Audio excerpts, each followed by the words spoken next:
இன்றைக்கி நம்ம சூப்பராக ஒரு டிஃப்ரெண்ட்டான தேங்காயும் மாங்காயும் வச்சு ஒரு சட்னி பார்க்க போகிறோம். இதுக்கு ஃபஸ்ட்டு ஒரு மிக்ஸி ஜாரில் 2 துண்டு அளவுக்கு இஞ்சி ஆட் பண்ணிக்கோங்க. நெக்ஸ்ட்டு இதோட உங்களுக்கு காரத்துக்கு ஏற்ப பச்சை மிளகாய் ஆட் பண்ணிக்கோங்க.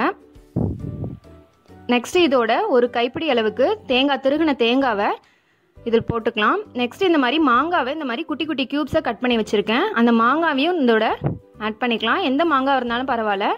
இன்றைக்கி நான் எடுத்துருக்கிறது கொஞ்சம் இனிப்பாக இருக்கும் இந்த மாங்காய். நெக்ஸ்ட்டு இதோட தேவையான அளவு உப்பு போட்டு இதை தண்ணி ஊற்றாமல் ஃபஸ்ட்டு கொஞ்சம் கொரகொரப்பாக அரைச்சி எடுத்துக்கோங்க. இப்போ நீங்கள் அரைச்சிங்கன்னா இந்த மாதிரி இருக்கும். இப்போ இதோட கொஞ்சம் தேவையான அளவு தண்ணி ஊற்றிட்டு இந்த சட்னியை இப்போ ரெடி பண்ணிடலாம். அவ்வளோதான். பார்த்தீங்களா, ரொம்பவே டேஸ்ட்டாக இருக்கும், டிஃப்ரெண்ட்டாக இருக்கும். மாங்காவுடைய புளிப்பும் தேங்காவுடைய கொஞ்சம் இனிப்பு சேர்ந்து டிஃப்ரெண்ட்டாக இருக்கும்.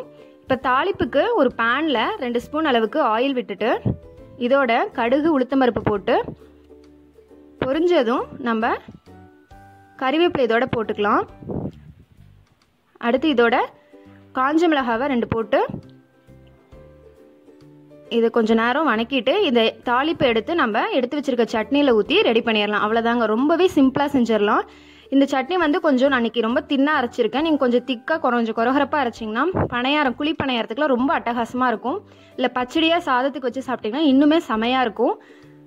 நீங்களும் ட்ரை பண்ணி பாருங்கள். ரொம்பவே சிம்பிளான ரெசிபி, ரொம்பவே டிஃப்ரெண்ட்டாகவும் இருக்கும். நார்மலாக தேங்காய் சட்னி அரைக்கிறதுக்கு பதில் இந்த மாதிரி செஞ்சு என்ஜாய் பண்ணுங்கள். அப்படியே என்னுடைய சேனலையும் சப்ஸ்கிரைப் பண்ணிக்கோங்க.